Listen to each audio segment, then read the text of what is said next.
ہم جو کچھ سن رہے ہیں اور جو کچھ ہم دیکھ رہے ہیں ویسے ہی ہمارے جذبات بھی بن رہے ہیں۔ اس آیت مبارکہ کے ضمن میں مفسرین کرام جو ہے وہ ضمناً ایک نقطہ یہ بھی بیان کرتے ہیں کہ ہمارا دین سے تعلق جذباتی انداز میں، وہ اس طرح سے کہ بعض اوقات ایسا ہوتا ہے کہ ہم کسی کا بیان سنتے ہیں یا کوئی بات سنتے ہیں تو وہ ہمارے دل کے اوپر جذباتی انداز میں بہت اثر کر جاتا ہے، ہم بڑی تیز رفتاری کے ساتھ دین میں آتے ہیں، لیکن چونکہ وہ ایک جذباتی معاملہ ہوتا ہے، پھر اگر ہمیں ذرا سی مخالفت دیکھنی پڑتی ہے، کوئی اعتراض سننا پڑتا ہے یا ہمیں ماحول کی مخالفت دیکھنی پڑتی ہے تو پھر ہم اتنی ہی تیز رفتاری کے ساتھ دین کو چھوڑ بھی دیتے ہیں۔ اس لیے اہل علم یہ کہتے ہیں کہ جب آپ دین کو قبول کرتے ہیں تو آپ اس کو اپنی شعوری سطح سے پہلے قبول کریں، سوچ سمجھ کے قبول کریں، غلط صحیح کی پہچان کر کے آپ اس کو قبول کریں، پھر آپ اپنا تعلق دین کے ساتھ جو ہے جذباتی انداز سے بنائیں، تو اس طرح سے آپ بہت دور تک اور بہت دیر تک چل سکیں گے۔ ورنہ بعض اوقات اس بات کا بہت منفی اثر بھی ہو جاتا ہے کہ انسان کہتا ہے کہ میں تو بڑی نیک نیتی کے ساتھ آیا تھا لیکن میں چل نہیں سکا، اللہ تعالیٰ مجھے قبول نہیں کرنا چاہتے، لہٰذا وہ مایوس ہو جاتا ہے، تو یہ پہلے سے بھی زیادہ خطرناک بات ہو جاتی ہے۔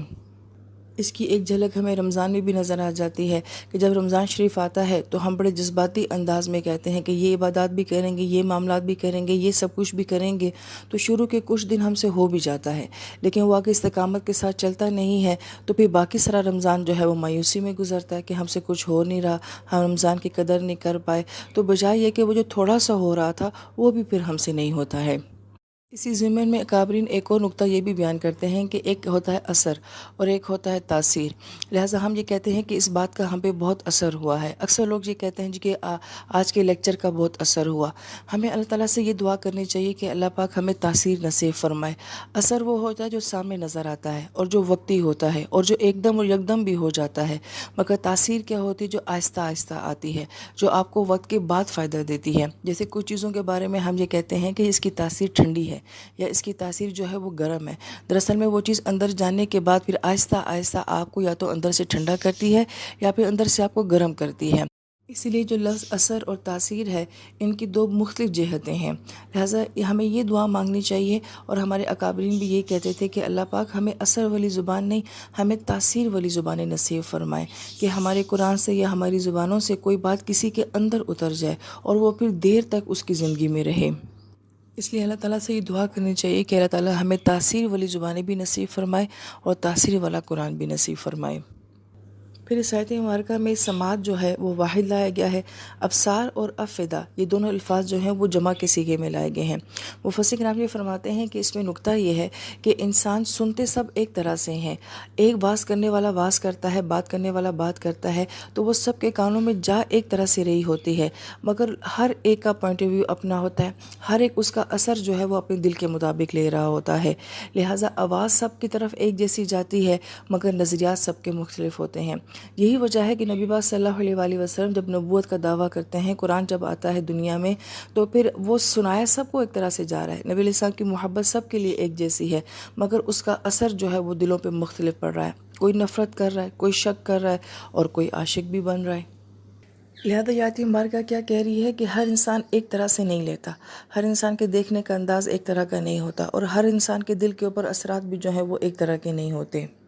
یہی وجہ ہے کہ ہم دیکھتے ہیں کہ بعض لوگ بہت جلدی کسی بات کا اثر لے لیتے ہیں اور بہت جلدی ان کے دل نرم پڑ جاتے ہیں، اور بعض لوگ ایسے ہوتے ہیں کہ ان کے دلوں پہ اثر ہوتے ہوتے کافی وقت لگتا ہے، وہ ایک دم کسی کی بات کو قبول نہیں کرتے ہیں۔ پھر آیت مبارکہ کے آخر میں آتا ہے قلیلا ما تشکرون، کتنے تھوڑے ہیں تم میں سے جو کہ شکر ادا کرنے والے ہیں۔ آیت مبارکہ میں قلیلم کا لفظ استعمال کیا گیا کہ بہت تھوڑے ہیں، اور پھر ماں کا لفظ استعمال کیا گیا جو کہ تعجب کے لیے بھی آتا ہے، کہ تعجب کی بات ہے کہ کتنے کم لوگ ہوتے ہیں جنہیں شکر کا احساس ہوتا ہے۔ اس آیت مبارکہ میں گویا کہ اللہ تعالیٰ کی ذات جو ہے وہ گلہ کری ہے اپنے بندوں سے کہ تمہیں بہت کم شکر کا احساس ہے، یہ بہت کم ہیں جو شکر کرنے والے ہیں۔ تو مفسرین کرام یہ فرماتے ہیں کہ اس آیت مبارکہ کے ضمن میں ہم نے کون سی ناشکری کی ہے جس کا گلہ اللہ پاک ہم سے فرما رہے ہیں؟ تو ہم دیکھتے ہیں کہ آیت مبارکہ میں اللہ پاک نے خاص 3 نعمتوں کا ذکر کیا ہے، ایک سماعت کا، ایک بصارت کا اور ایک دل کا، اور پھر اس ضمن بھی یہ دیکھیں کہ اللہ پاک نے کان کا تذکرہ نہیں فرمایا، آنکھوں کا تذکرہ نہیں فرمایا، قلب کا تذکرہ نہیں فرمایا، بلکہ سماعت کا، بصارت کا اور فؤاد کا جو ہے وہ تذکرہ فرمایا ہے۔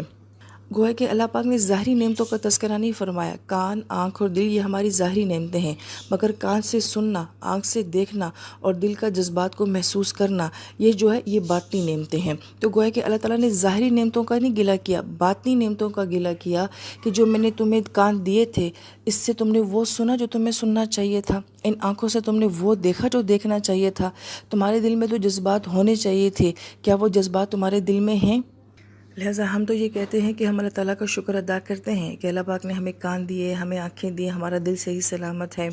لیکن مفسرین کرام بہت اہم بات فرماتے ہیں کہ یہ شکر نہیں ہے۔ دراصل میں شکر یہ ہوتا ہے کہ جو نعمت آپ کو جس کام کے لیے دی گئی ہے، آپ اس نعمت کو اسی کام کے لیے استعمال کر رہے ہیں۔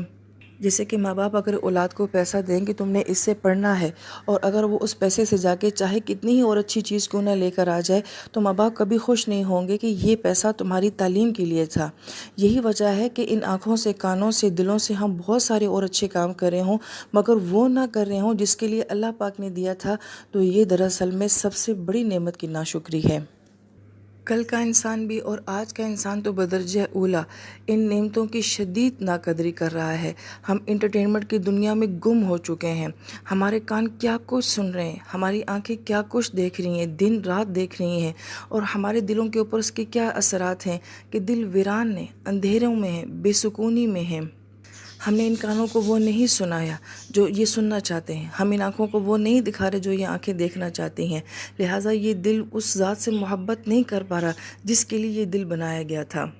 لہذا یہ نقطہ میں بار بار تفسیر میں جو ہے قابلین کا بیان کرتی ہوں کہ شیاطین کو روک دیا گیا تھا، جنات کو روک دیا گیا تھا کہ وہ عالم بالا کی باتیں نہیں سن سکتے۔ انہوں نے ہم سے بدلہ لیا ہے، انہوں نے انتقام لیا ہے، کہا کہ اگر ہمیں سننے سے روکا گیا ہے تو یہ انسان بھی نہیں سنے گا۔ لہٰذا آج میرے کان بہت کچھ سنتے ہیں، بڑے بڑے ہیڈ فون آئے ہوئے ہیں، ہینڈ فری آئی ہوئی ہیں، بہت کچھ ہم سنتے ہیں، مگر ہمیں روکا کس سے گیا ہے؟ قرآن سننے سے۔ آج کے کان قرآن نہیں سن رہے، آج کی آنکھیں قرآن کو نہیں دیکھ رہی، آیات آفاقی کو نہیں دیکھ پا رہی۔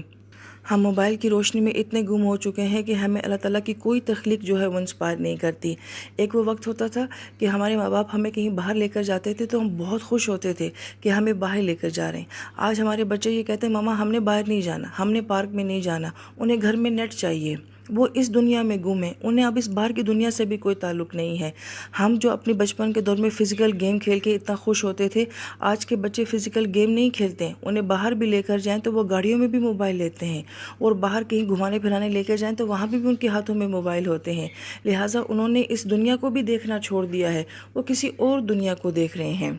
اور اس سب کا سب سے بڑا نقصان کیا ہو رہا ہے؟ ہمارے دل مر رہے ہیں، ہمارے دل اندھیروں میں، ہمارے دل بے سکون اور ویران ہو گئے ہیں۔ لہٰذا ہم نے اپنے کانوں کو اللہ کا قرآن سنانا ہے انشاءاللہ، اپنی آنکھوں سے جو ہے ہم نے اللہ تعالیٰ کی کائنات کو دیکھنا ہے، قرآن کو دیکھنا ہے انشاءاللہ تعالیٰ۔ ہم نے اپنے دلوں کو اللہ کی محبت سے آباد کرنا ہے انشاءاللہ تعالیٰ۔ اللہ تعالیٰ کسی انسان کا دل ویران نہ کرے، اللہ پاک کسی انسان کے دل میں بے سکونی نہ لے کر آئے۔ آمین یا رب العالمین۔